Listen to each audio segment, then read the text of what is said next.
Hello all, this is the BEVA COVID update on Good Friday. Yesterday the RCVS issued new COVID guidelines and BEVA's revised advice is based on these new guidelines and on the discussions that BEVA has had with DEFRA. The backdrop to the RCVS guidance is a discussion across the profession, including with BEVA and with government. And perhaps a little bit of important information to recognise is that that's not just what we're getting from the press and from the media. So as vets, we're quite used to combining the history of a case with the clinical exam. And in this instance, in relation to the government guidance, the history is what the media and social media are pumping out.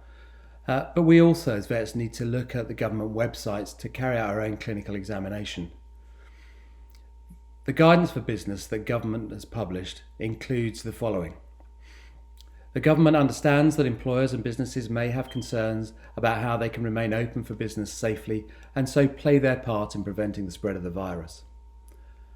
All employees should be encouraged to work from home unless it's impossible for them to do so. Not everyone can work from home. Certain jobs require people to travel to, from and for their work. For instance, to operate machinery, work in construction or manufacturing. Where working from home is not possible, workplaces should make every effort to comply with social distancing guidelines set out by the government.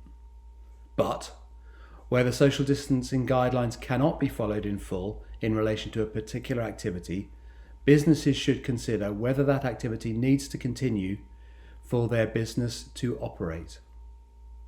And, if so, take all the mitigating actions possible to reduce the risk of transmission between staff. In addition to that, there's also specific guidance on outdoor working where social distancing guidelines can't be followed in full. I think it's perhaps important for us all to not take anyone else's word for it. Don't take my word for it or BEVA's word for it. Go online and have a look at the government guidelines yourself, and that will help perhaps inform you as to why the RCVS guidance is as it is. So on the back of all that, BEVA's decided that it's not appropriate to tell members which procedures can and which can't be done. Vaccination, for example, might be safe in one situation and completely unsafe and unjustifiable in another.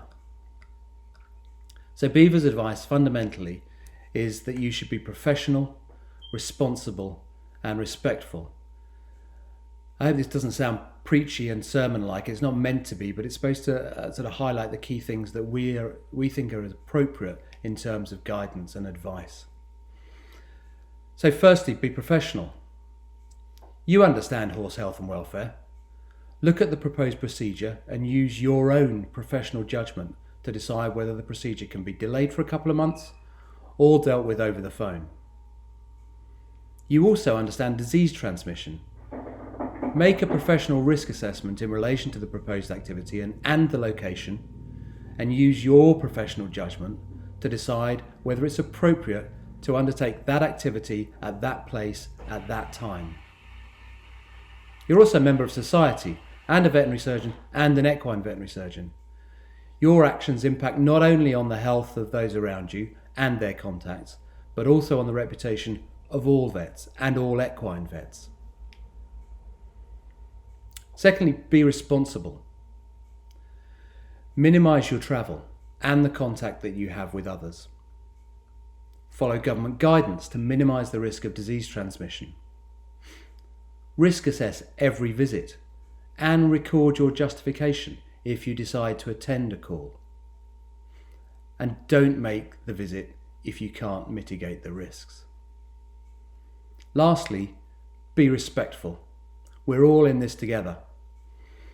If another practice has decided that it shouldn't attend a call, then you shouldn't be attending, certainly without having agreed it with the original practice.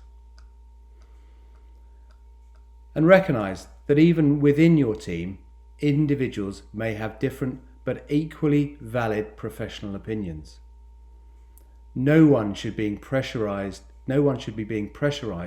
to attend a call if, in their own personal professional judgment, they don't believe it is appropriate or justified. So to help you with all of this, BEVA has published risk assessment tools for the practitioner, and it's also provided a risk checklist and guidance for clients. And further to that, it's published videos to help clients understand and obtain the information that they need to help you triage a case over the phone or via a video call. I know it's all a difficult time. I hope you're well. I hope that using your professional judgment to assess whether it's right or wrong, you feel is the right thing to do. Good luck and take care.